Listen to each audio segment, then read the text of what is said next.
Welcome back to the Command Center.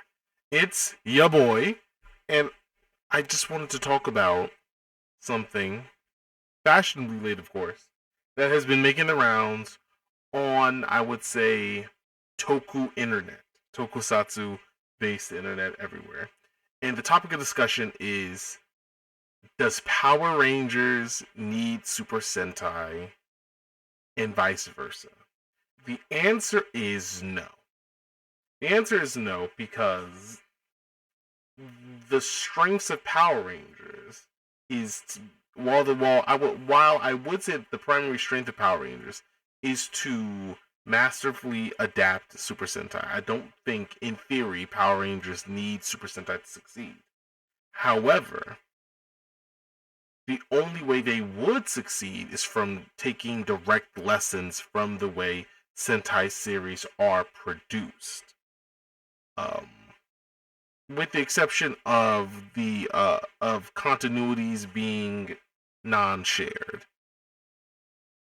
because the first five six Sentai literally went on in the same universes. But that's a mildly different conversation, or a different portion of the conversation we can have at a later date. I do believe that the it's like Power Rangers needs to learn from a bit. This is why I don't like doing these stream of thought videos.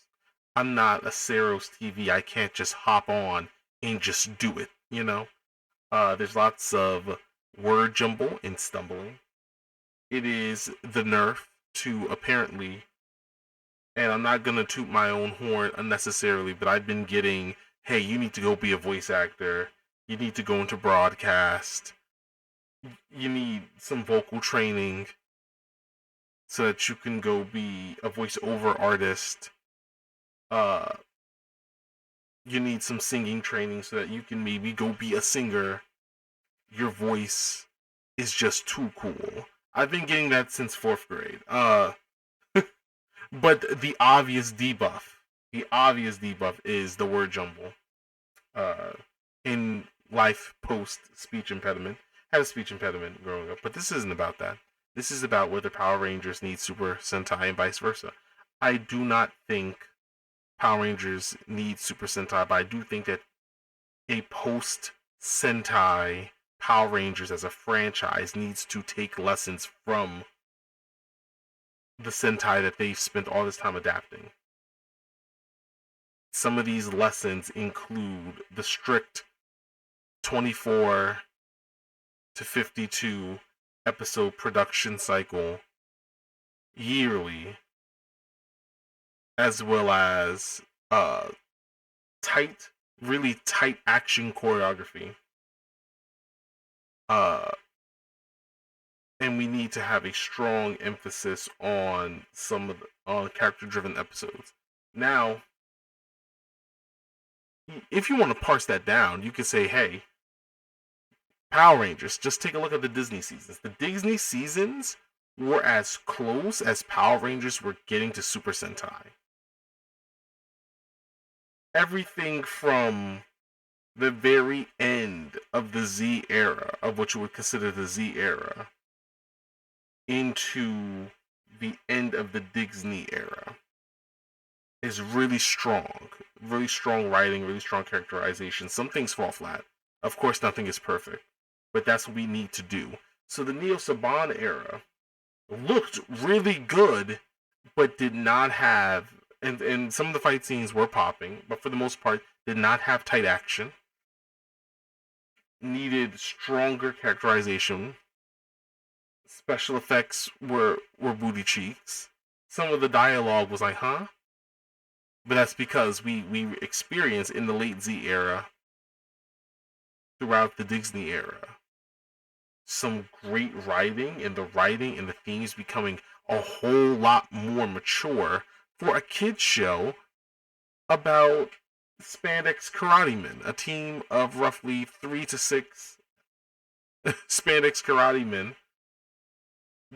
The themes and the dialogue and at some points interpersonal drama getting really good, evolving from, hey kids, recycle, be friendly to others,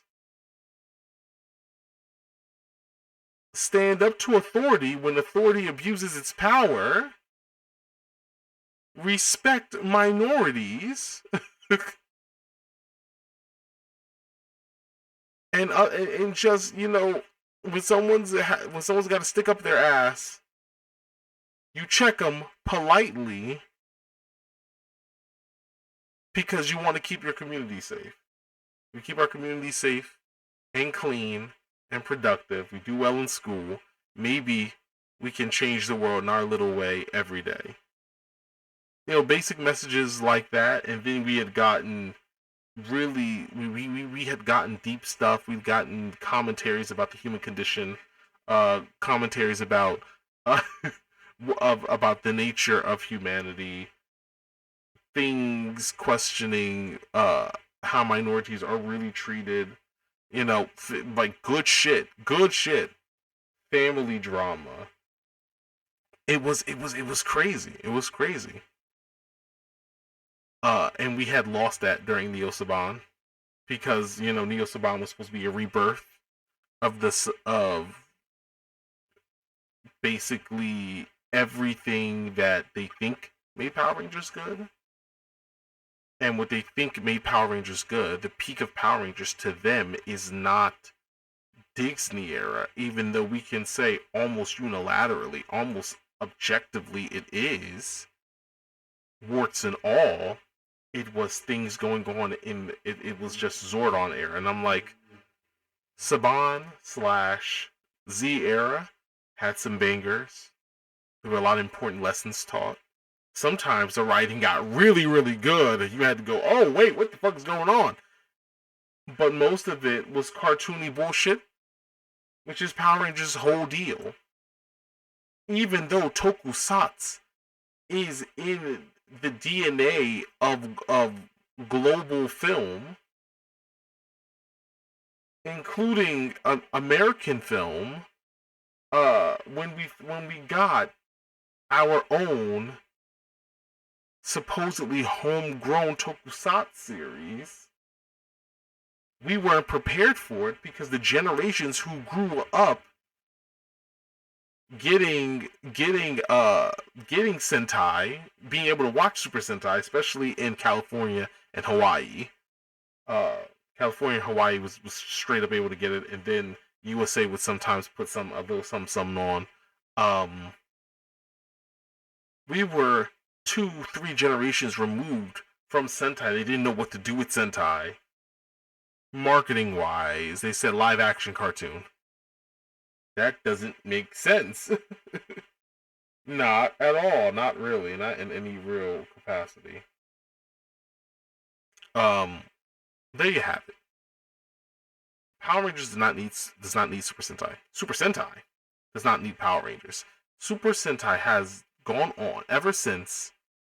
Really, the schism started around Q Ranger. I want to say because Q Ranger, despite being what it was also designed almost from the ground up to be very easy, to be a slam dunk Power Rangers adaptation, which is why Nick was so excited to get their hands on the Power Rangers license to adapt Q Ranger, and then it all fell through.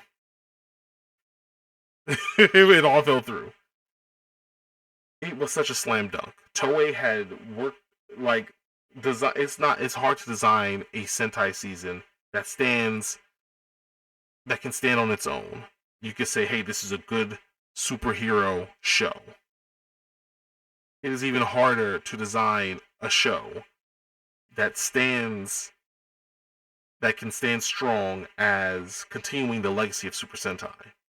It's even harder to design a season that is somewhat easy for the American rights holders to adapt into a Power Rangers season.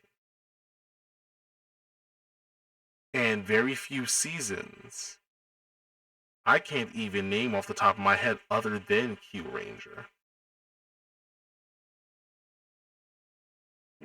To be honest, Q, set this up so expertly. So you see, when they don't do that, when it was just a whole lot of sour faces. We get to a point where, in the future, Toei is no longer bound by certain creative and design limitations that they would have to do, that they would have to implement in order to make sure that a adaptation into an American Power Rangers series. Now, mind you, the Power Rangers brand, they do two separate SKUs of adaptation. They do a full adaptation for the American audience, for the American and European audience. For every other audience, they just dub the Sentai. They take the Sentai. And I think we should move towards dubbing and or subbing the Sentai. I think that is the goal. I think that's what we should be doing. I think that's I think that's a viable strategy for the rights holders, the current rights holders, which is I think the Hasbro is still the current rights holders, but Disney is going to be producing the new show, the new season. And that's one of the reasons why they took Dinosaurs, or rather, they adapted Dinosaurs, the American adaptation of the Korean show, because I believe it started out as a Korean toku, Dinosaurs. Once again, third time I'm saying Dinosaurs, fourth time. Take a shot every time I say it. They're using it to test the waters. Hot on the heels of the fact that, hey, we're doing Power Rangers, we're doing it as a YA, and there's nothing wrong with a YA Power Rangers adaptation, but you need certain things. You still need character driven episodes. You need strong characterization so that you're not just so that your character focused episodes aren't like made of cardboard. You need tight action. You need good special effects. You need a combination of practical and computer generated special effects. You need good theming. These are things you need. So I see that they were testing the waters with Dinosaurs to see what they could pull off in audience reception. And everyone was like, "Huh, this is just Mighty Morphin Power Rangers with a lot more emphasis put on the mech action, even though everyone gets these cool power armors. Everyone's pilot suits are essentially these really cool looking power armors. They're definitely trying to see how you guys feel about Dinosaurs so they can use that feedback to produce more seasons of a possible Dinosaurs adaptation while doing the Power Rangers. Back to Super Sentai. Super Sentai, basically free from these constraints, produced some of the wildly creative, produced a series of seasons through the late Heisei era and into the Reiwa era. These really cool, really striking design philosophies and the visual language, as in everything from monster designs to everything from the hero suit designs, weapon designs, monster designs, visually striking. And then with the writing, they were able to lean into while keeping it clean and mostly keeping it cute. They were able to go crazier on their more mature, more dark moments, which has always been the strength of Japanese toku, despite it being very sanitized, very almost weirdly clean and sanitized. When shit gets real, it gets very real, and it leaves the fucking the 5-year-olds, the 10-year-olds with something to think about. While the moms continue to, fawn over the fawn over the male leads. So I don't think Power Rangers needs Super Sentai to succeed, but it does need to remember that they are making toku. Now, the deep dark secret truth of toku, the thing that will change your perception of everything, is that everything is toku. Every piece of film or theater that use special effects is toku. There are things made from the genre, but the genre is everything. There are things made to fit within specific archetypes and conventions of the genre, but the genre is technically everything. That's the dark truth of Goku. It's gonna change the way you see films and enjoy films once you realize that. Um,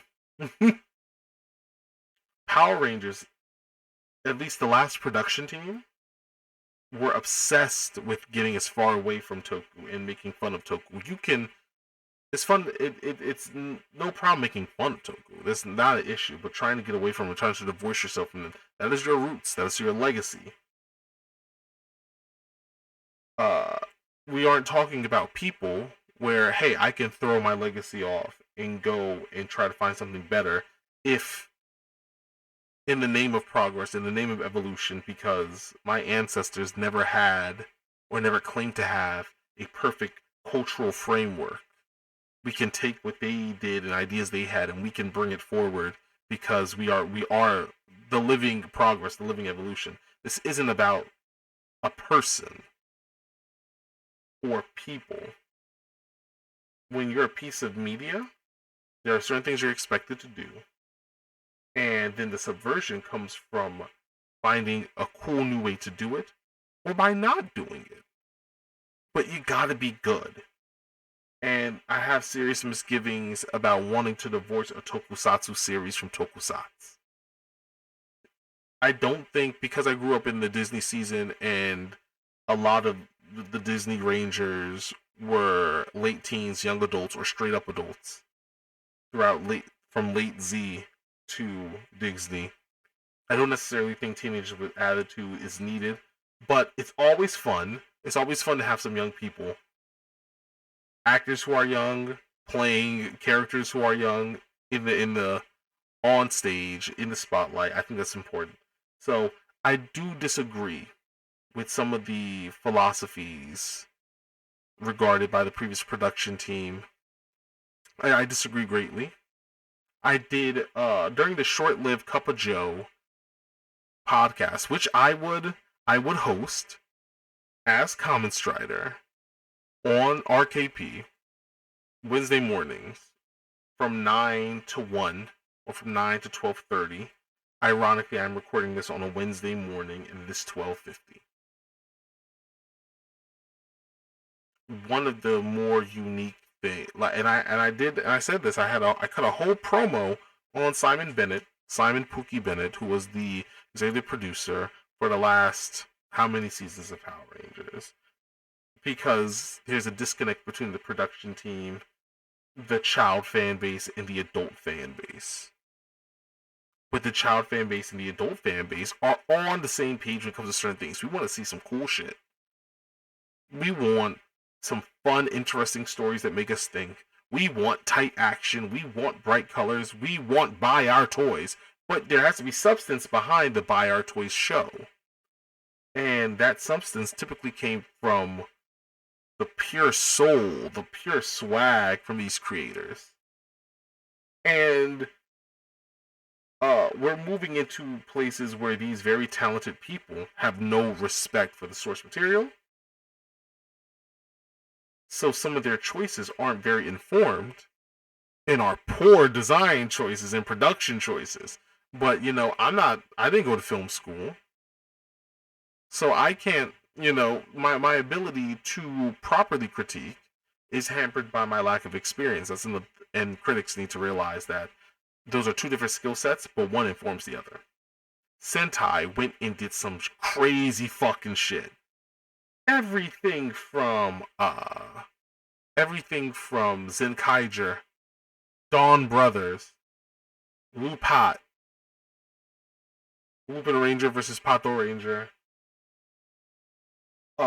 Everything from the late Heisei period. We call it this is Heisei Phase 2 or Neo Heisei. In onto Reiwa, we've had some fantastic seasons with Dawn Brothers, with Bunbunger, Go Zyuger. The current season is popping off crazy. Uh, we've been eating good here, and I go, these could have been fantastic fucking Power Ranger seasons if they adapted if they chose to just wholesale dub and or sub the show, the Sentai, or approached it with a design philosophy and a production philosophy that takes the best, the absolute best from the late Z, post Z, Disney eras, and just slap all the production value of Neo Saban / Nickelodeon era on there. Because I dare say that the Netflix era, that I didn't like, it's supposed to be better, and sometimes it wasn't. Um, and we just combine. We take everything that works, and we try to push it forward with something new. But this is another reason why I think you need fans in that production room. Fans of Toku in general, not just hero Toku, not just monster Toku, not just horror / sci-fi Toku, but people who love special effect film and theater. That's what you need. You need real soldiers on that production team. They don't necessarily have to be the artisans, but they need to be there to help inform the artisans in the writing room. Although it's better, I'm just gonna say it's better when they are when they are the artisans, when they are the directors, the executive producers, when they're in the writing room, when they're here at every level, then it is great. But that concludes my discussion on whether or not Power Rangers needs Super Sentai and whether Super Sentai needs Power Rangers. Short answer is no. I'd like for you to like and subscribe and follow. We're still in the course of the hiatus. I'm trying to get these videos out. You know, light on editing, heavy on personality. Because, video daily uploads as well as clips are going to be the salvation of this channel, really any kind of short to mid content form channel. You gotta be able to deal. Please follow us everywhere. You know the stream schedule, 2 to 4 streams a week, typically at night, 2 to 4 hours at a time, 2 to 4 games usually. I'll see you guys when I see you guys. This is your reminder. Keep it locked right here on RyderKickProductions. I excuse myself for the frame rate. There's something going wrong with my graphics card. It has not been rendering certain things in Warudo as smoothly as possible. But we will persist and we will return. And I'd like to thank you for your support. See you when I see you. Peace.